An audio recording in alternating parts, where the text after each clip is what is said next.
Hi, this is Thecia Ellis and welcome to Grandma's Homestead. I was going to step outside and do a bunch of this, but I stepped outside and the wind was blowing, and so I came back in at least to do the introduction. I want to give you a couple of updates before I start getting into what I'm trying to do today, but one of them is we have heard noise underneath the house for several weeks now, and we thought it was a rat or raccoon or an opossum, because that day that I fell and busted my nose there was not a raccoon, but an opossum in the barn. Well, it ends up that it's a cat, and I'll put the picture in so you can see the picture of the cat, and it has found a spot on that. Remember me showing you in the one video where there's like a little hole where the ground was dug up? Well, that's where the cat was getting in and out, and for some reason it's going in and out the vent. I am hoping it's not a mama cat with a bunch of kittens, but we haven't heard any kittens, and I don't even know if it's a boy or girl cat. I don't know. But yeah, so last night Tom and I were sitting there watching just a little bit of football while I was running between all kinds of things last night, and I tried to sit down for about 5 minutes.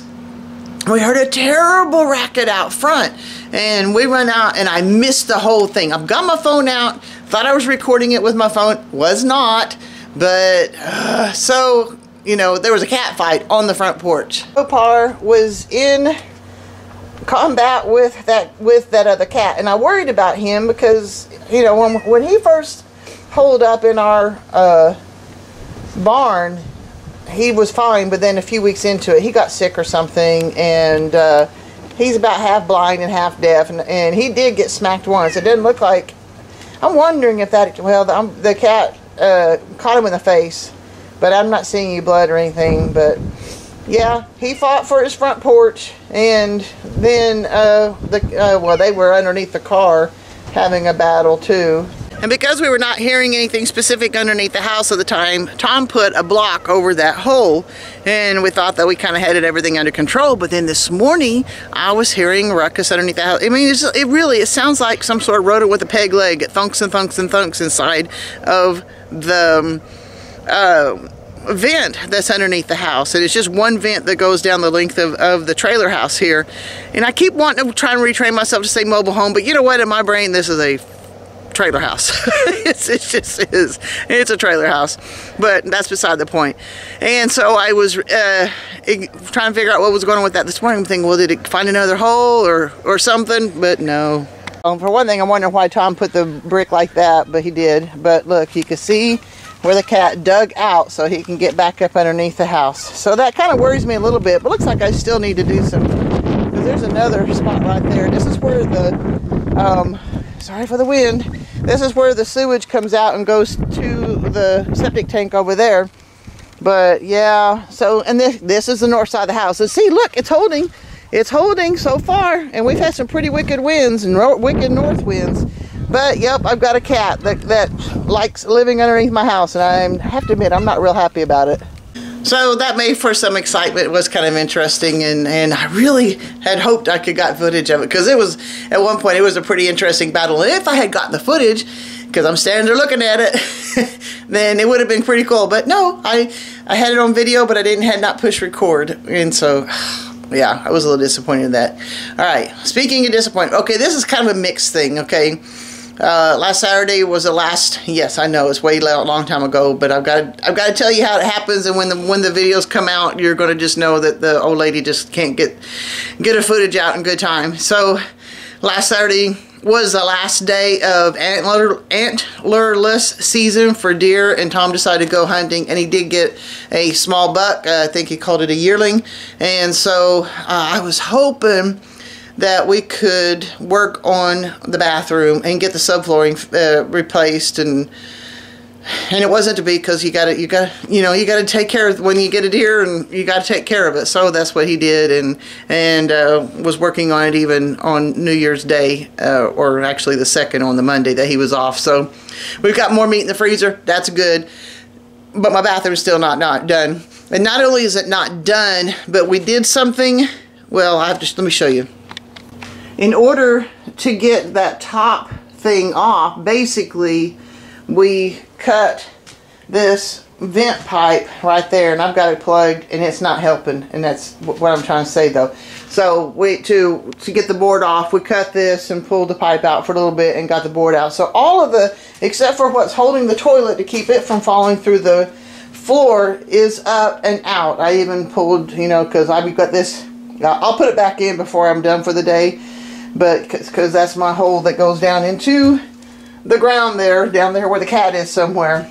But I'm smelling sewage. I'm tired of smelling sewage. I'm tired of not having a shower in here. And I'm going to try to do what I can to get this done myself. Now this has got to stay here for a little bit. Well, oh, because we got wind. And look at these holes. And yes, you can feel the wind when it comes through there. So I just leave this part. Well, I guess I'm going to move it for right now while I'm working. Especially if I can get the subflooring fixed. Whoo, that's going to be fun. I'm apprehensive. I won't lie. Because now I'm going to try to pull a toilet by myself and figure out and put it someplace. And pull up this flooring by myself because Tom's at work now, you know. And whew, I've got some subflooring.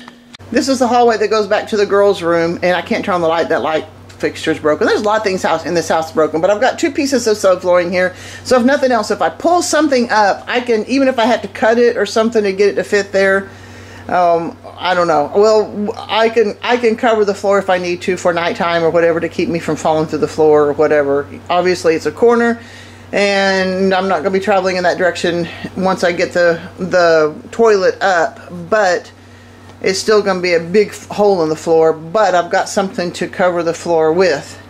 That's just big and heavy and hard to. It's kind of cumbersome. So as you can tell, I'm stalling. But I'm gonna get to work. I'm gonna see if I can get this at least the toilet pulled and see what I can get done. Man, I'm apprehensive, but let's get to work. All right, before I actually start working on removing this, I gotta show you something, mainly because some of the footage may show this toilet and you may have even seen it in the past, and I don't know what the deal is. This is what this toilet looked like when we bought the house. Like, that's not poop in there. I don't know if that's where the porcelain's just missing or what's going on. And I have scrubbed and scrubbed and scrubbed and scrubbed up underneath those. And that's nasty. And I can't get it off. I don't know what it is. It's a buildup of something. So, just want to let you know I'm not completely funky and nasty. It's just this toilet was like this when we moved here.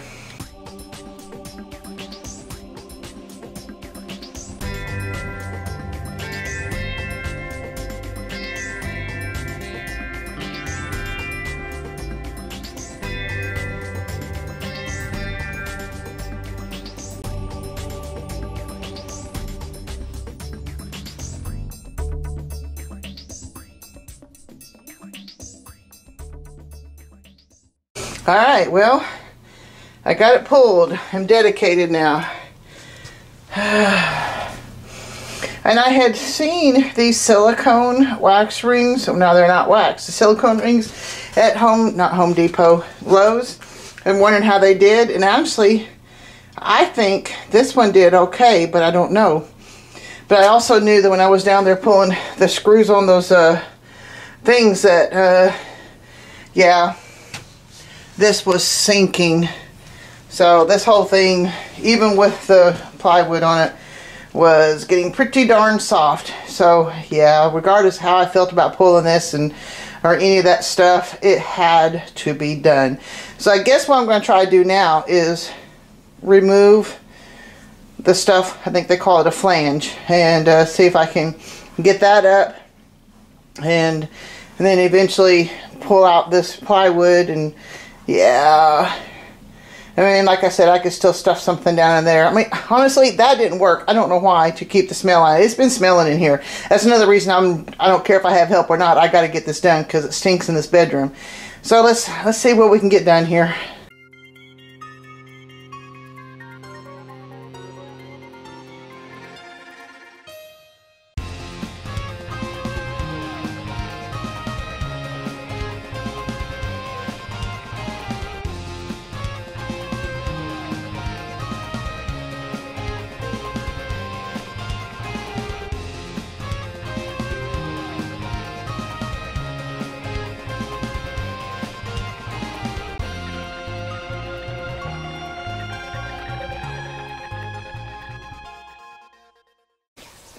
Well, crap, I may have just screwed this up.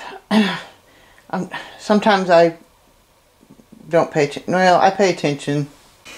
I watched a video on YouTube, you know, YouTube University, and it showed, but it wasn't for a mobile home, and it showed them cutting out the old flange, and I thought, okay, I can do that, and I was showing how to do it. I'm trying to do that there, and it wasn't designed the same way, so I'm trying to figure it out. So I go back and watch removing an old flange from a mobile home and the subflooring and stuff too. And in this video, they didn't worry about removing the flange. They just removed the rotted wood around it. And I'm thinking, shoot, because now I've got these cuts in this flange. Maybe once I get the flooring and stuff out, maybe I just cut it through the pipe. I don't know. Wish I knew what I was doing. Okay, this may be a really short video because I'm walking away for a little bit. I was really discouraged a while ago whenever I realized I cut into this thing, and I realized that nothing is ever permanent, especially with something like this. But I want to do a good job. I want to do this right, and apparently I'm not doing it. So I'm going to close this out, and we'll start again another day and see what we can get done. So, God bless, guys. I'll see you next time.